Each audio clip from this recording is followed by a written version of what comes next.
Discours de la huppe aux oiseaux. Tous les oiseaux du monde un jour se réunirent, oiseaux de toute espèce, connus ou inconnus, et se dirent entre eux: Nul ne voit ni ne vit aucun pays au monde sans un roi à sa tête. Pourquoi notre royaume n'a point de souverain? Il faut que cela cesse, nous en sommes certains. Peut-être pourrions-nous unir tous nos efforts et nous aller enfin trouver sa majesté. Car un pays sans roi est désorganisé, et l'ordre ne peut pas régner dedans l'armée. Ils se retrouvèrent donc tous en un lieu commun pour commencer leur quête de l'oiseau souverain. La huppe, le cœur troublé et pleine d'espérance, se plaça tout émue au cœur de l'assemblée. Elle portait la robe des fervents de la voix. Sur sa tête brillait la couronne du vrai. Elle parcourait la voie d'un esprit acéré, elle savait séparer le bon grain de l'ivraie. Chers oiseaux, leur dit-elle, je suis la messagère de notre majesté et voix de l'invisible. Je la connais, c'est sûr, au tréfonds de mon âme, en toute finesse, je sais tous ses secrets. Celui qui a son bec porte le nom de Dieu. Il n'est pas étonnant qu'il sache des secrets. Je passe tous mes jours noyé dans mes chagrins, et personne jamais ne se mêle avec moi. Je suis donc détaché de tout être créé. En retour, tous les êtres sont détachés de moi. Comme je suis toujours et douloureusement occupé par mon roi, qu'ai-je à faire de ses troupes? Je sais où trouver l'eau par mon inspiration, et je sais plus encore, je sais tant de secrets. Salomon a choisi pour parler avec lui, et de toutes ses troupes, il m'a fait l'élu.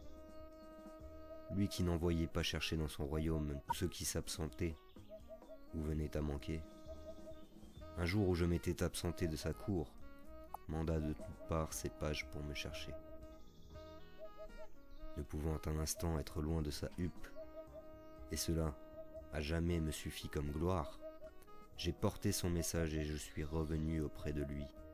Je fus la confidente intime, moi que Dieu a cité en termes élogieux.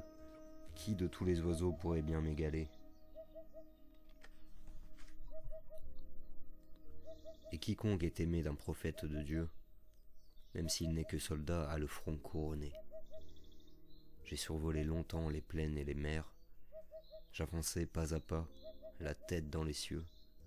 J'ai franchi les montagnes, les vallées et les déserts. J'ai parcouru un monde dans le temps du déluge. J'ai fait bien des voyages auprès de Salomon. Arpenté maintes fois la surface du globe. Ainsi donc, moi je sais qui est mon souverain. Je ne peux pourtant pas aller seul vers lui. Mais si vous devenez mes compagnons de route, vous trouverez accès à son intimité. Il faut vous libérer de votre égocentrisme. Subirez-vous longtemps votre absence de foi? Qui renonce à sa vie gagnera sur lui-même. Dans la voie de l'aimer qui est la source de vie, il sera au-delà du bien et du mal. Donnez donc votre vie et entrez dans la danse qui, à ce seuil royal, finit en révérence. Oui, l'être souverain existe. Être sublime. Sa demeure se trouve par-delà le mont Kaf. Son nom est la Simorgue, la majesté suprême. Elle est proche de nous et nous sommes si loin. Elle repose au sanctuaire de la gloire. Son nom est au-delà de ce que peut la langue. Plus de 100 000 voiles recouvrent sa splendeur, des voiles de lumière et des voiles de ténèbres.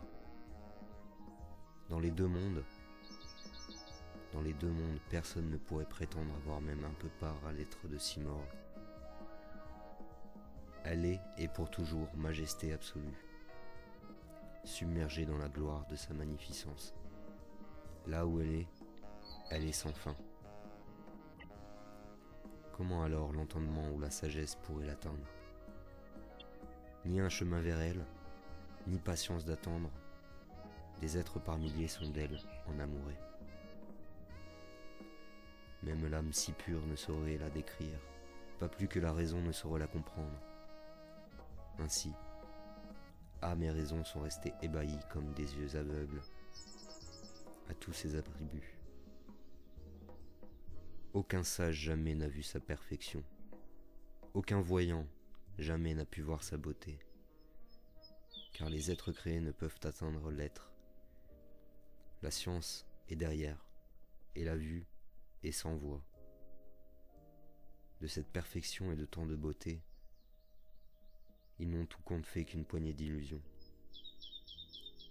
Comment faire ce chemin avec des illusions? Comment pêcher la lune quand on n'est qu'un poisson? Là-bas, 100 000 têtes sont comme des balles de polo. Là-bas, il n'y a que cris de stupéfaction pure. Ne t'imagine pas que ce chemin est court, car ici tant de mers succèdent au désert. Il faut un cœur de lion pour parcourir la voie, car le chemin est long et la mer si profonde. Notre lot sur la voie n'est que stupéfaction, tantôt rire, tantôt pleurs, quand nous marchons vers elle. Trouver un signe d'elle est bien la seule chose, comme vivre sans elle n'est que vide et que honte. À quoi nous sert la vie sans la source de vie? Toi, si tu es un homme, ne vis pas sans ta vie. Il faut un homme, un vrai, pour suivre cette voie. Il faut donner sa vie au seuil de ce palais. Il faut être un héros, renoncer à la vie pour le titre de gloire d'être un homme du chemin. Si la vie ne vaut rien sans la vie de la vie, sacrifie ta chère vie et conduis-toi en homme libre, car elle, ta source vivre, te remplira de vie.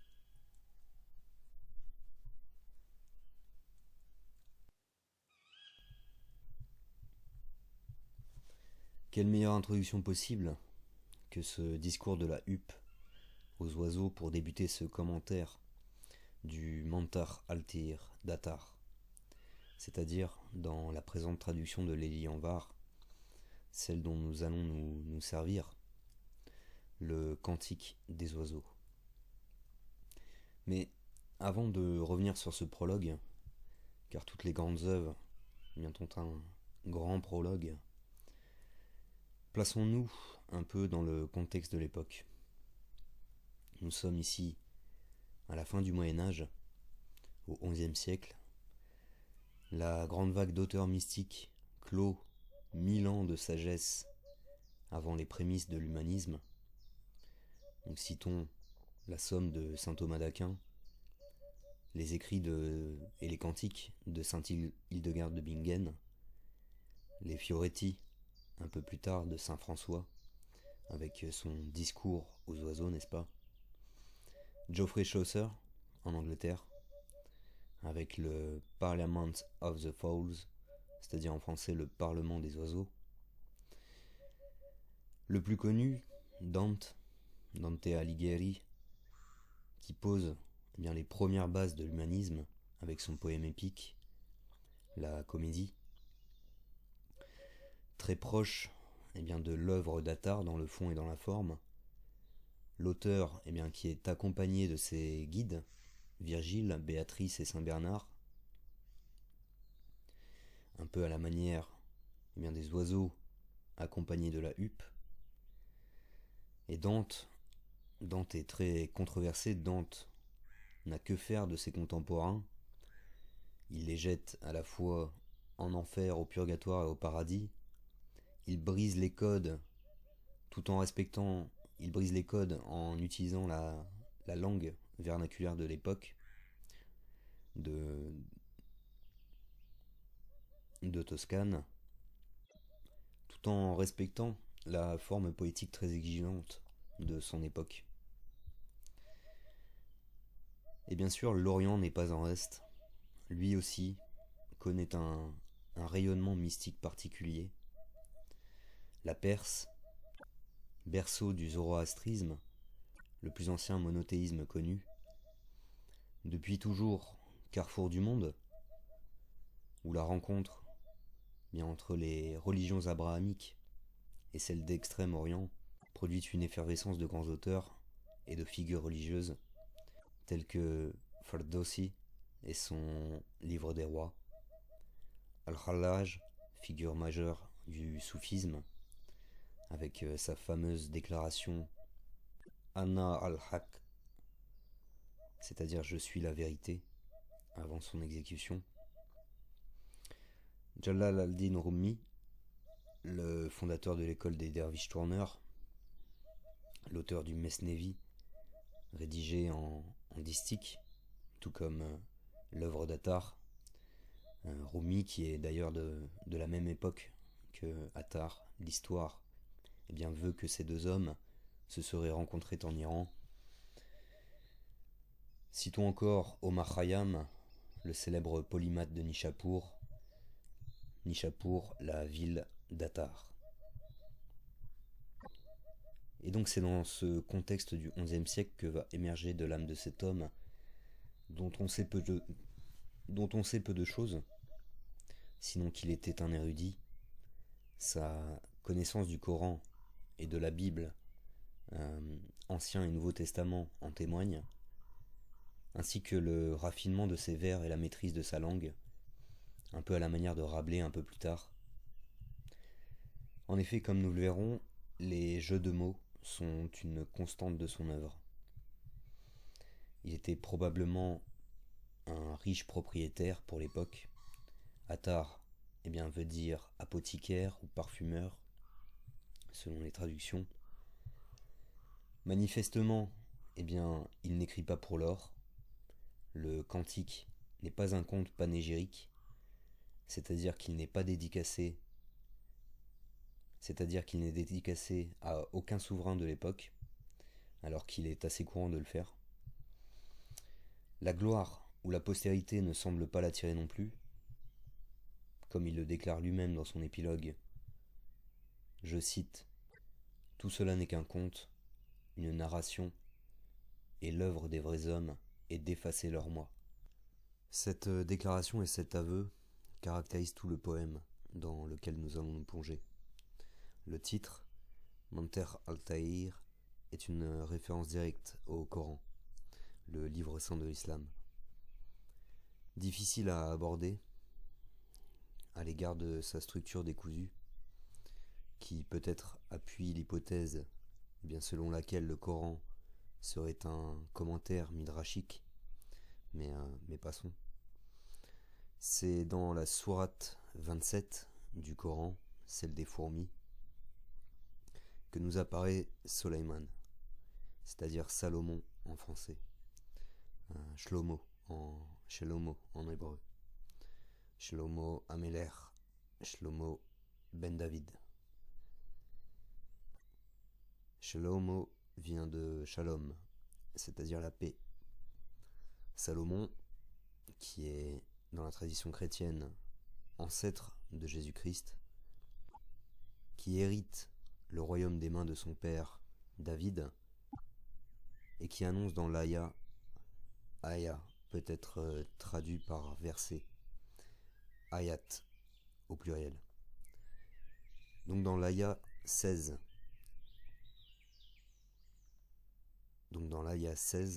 je cite, « Et Salomon hérita de David et dit, ô homme, on nous a appris le langage des oiseaux, et on nous a donné part de toutes choses. C'est là vraiment la grâce évidente. » وورث سليمان داود وقال يا أيها الناس علمنا منطق الطير وأوتينا من كل شيء إن هذا لهو الفضل المبين. Et il y aurait tant à dire sur ce titre, qui déjà nous indique la portée du texte et l'inspiration divine de l'auteur, qui va se pencher sur la cabale des mots. Le rapport entre Salomon et les oiseaux, ce rapport de roi à peuple, c'est l'un des thèmes centraux des anecdotes qui entrecoupent le récit des oiseaux. L'autre thème étant l'amour et le désir comme métaphore pour l'union du croyant et du bien-aimé. Union sublimée dans les vers d'Ibn Arabi, pas vraiment étonnant quand on sait que l'auteur du Cantique des Cantiques de la Bible est attribué à Salomon. Salomon qui est l'objet de nombreux commentaires rabbiniques, les légendes et les anecdotes sur sa sagesse ne manquent pas. On lui attribue bien sûr la construction du temple à Jérusalem, le premier, l'écriture du Cantique des Cantiques, mais aussi du Qoéleth et des Proverbes, en partie du moins. Le langage et la voix sont des éléments fondamentaux de toute tradition. Dans la Genèse, Dieu crée par la voix et il s'adresse aux prophètes à l'aide de la parole. La première mission qu'Adam reçoit de Dieu est de nommer les choses. La cabale linguistique est le ciment du chef-d'œuvre d'Attar. Les jeux de mots et les subtilités sont présentes partout. Le langage humain, de toute culture et de tout temps, a développé cette ingénieuse façon, volontairement ou non d'ailleurs, d'apporter une profondeur supplémentaire à l'essence des mots en troublant leur surface. L'essence précède la substance. Par exemple, l'homophone français voix. Voix V-O-I-E et voix V-O-I-X. Comment ne pas penser ici au Christ, le Logos, le Verbe incarné lorsqu'il dit « Je suis le chemin de la vérité et de la vie ». La voix V-O-I-X se fait voix V-O-I-E. Cette cabale du langage peut aussi se faire par des jeux de mots phonétiques, mais aussi artistiques, comme encore en France, non loin de nous, Georges Perec, avec La Disparition, tout un roman écrit sans la lettre E. Elle est aussi présente chez Rabelais.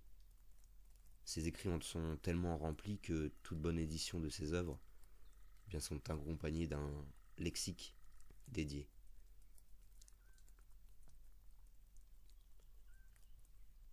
Cabale présente encore dans une autre forme, plus parlante si j'ose dire, dans des langages primitifs entre grosses guillemets, de peuplades habitant les vallées et forêts de toute la terre. Langage intime, comme les langages sifflés ou le patois. Ici un exemple turc.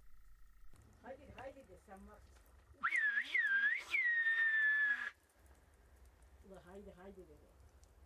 Uda işte orada olsa, gelmemişler daha. Orada olsa. Aha Mehmet diyor bak şimdi. Belki de İllaz olabilir. He o İllaz. Ancak giden adam.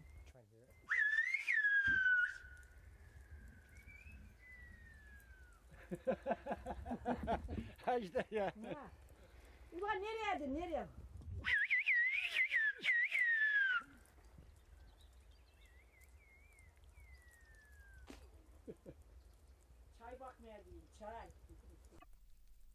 Évidemment, la technologie avec les téléphones portables est en train lentement mais sûrement d'éliminer ces dialectes.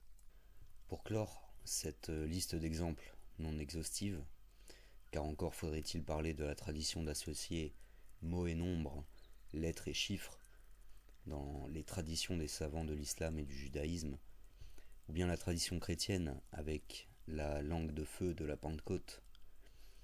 Terminons sur la lecture du psaume 29, psaume faisant directement référence à la voix V-O-I-X de l'Éternel, dans son aspect de puissance et de création.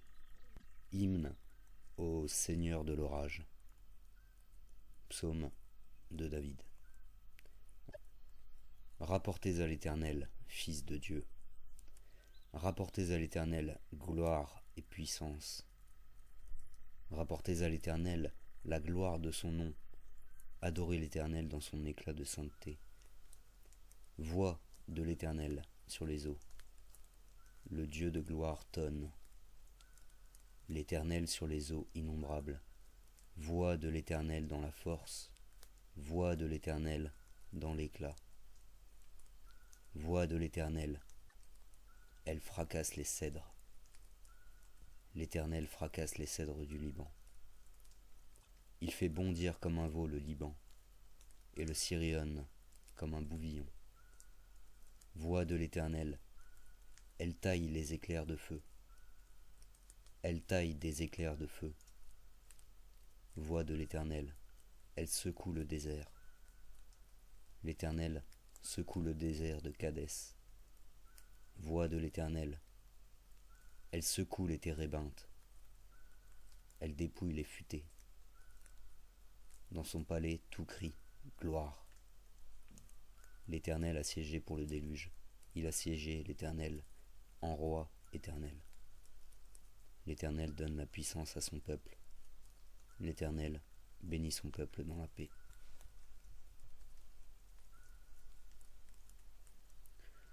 Donc, nous avons exploré la partie mantik, le langage. Revenons maintenant sur la partie at-taïr, les oiseaux. Car depuis toujours, hommes et oiseaux se sont côtoyés. Les hommes, pendant longtemps, se sont vus sidérés par la grâce de ces animaux à pouvoir voler. Avoir le désir, l'instinct d'explorer l'inconnu fait partie de notre être. Explorer les mers, les montagnes, les déserts.